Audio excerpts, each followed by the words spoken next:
So the purpose of this video is to give you an introduction to why are we even touching Qualtrics? Well, we're touching on the marketing research process. And the most important thing about when you do a survey is you've already interviewed those personas. So we've gone through personas, we've gone through qualitative research. Now, figuring out that gap, as we talked about before, we're going to take those themes and we're going to create a brand survey. If we were in a marketing research class, which I hope you are in the fall with me or in the spring, then we would be doing a full-blown assessment. But I wanted to introduce you to the brand perception survey, at least some of the questions that you can put on there. And that's all through Qualtrics. And when you think about the questions that you could include in the Qualtrics survey, here's a few that you could include. Other questions, they don't have to be perfect. I just want you, and that's an extra credit. Remember, the survey itself is extra credit. I want you to become familiar with this tool because it's an expensive tool that we have access to through the university, and it's an industry standard. So when you consider this Qualtrics segment, this is really preparing you for, as a marketer, how do you do surveys? But the surveys are, again, only done after the qualitative research.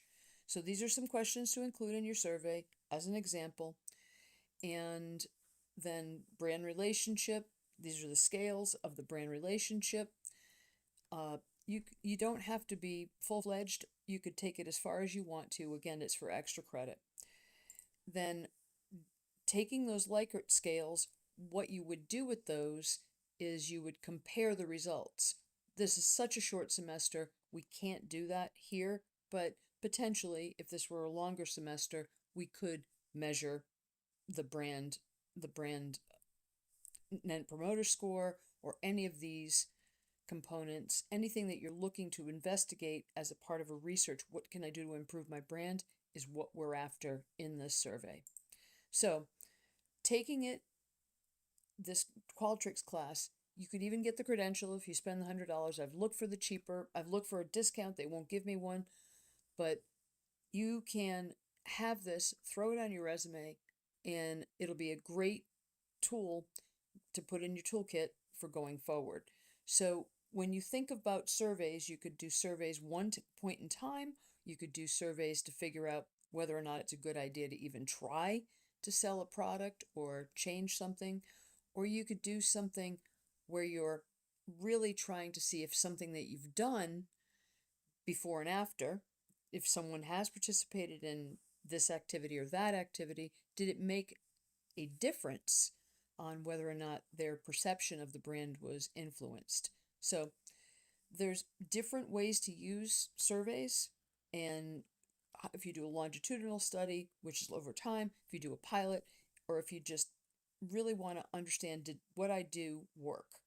So when these are some high-level instructions, and there's also some instructions, a video instruction on how to actually do your surveys, or enter into the training, and there's step-by-step instruction on how to enter the training. If you have difficulties, I'll be happy to help. Make sure you use the discussion board, and that's what that's all about.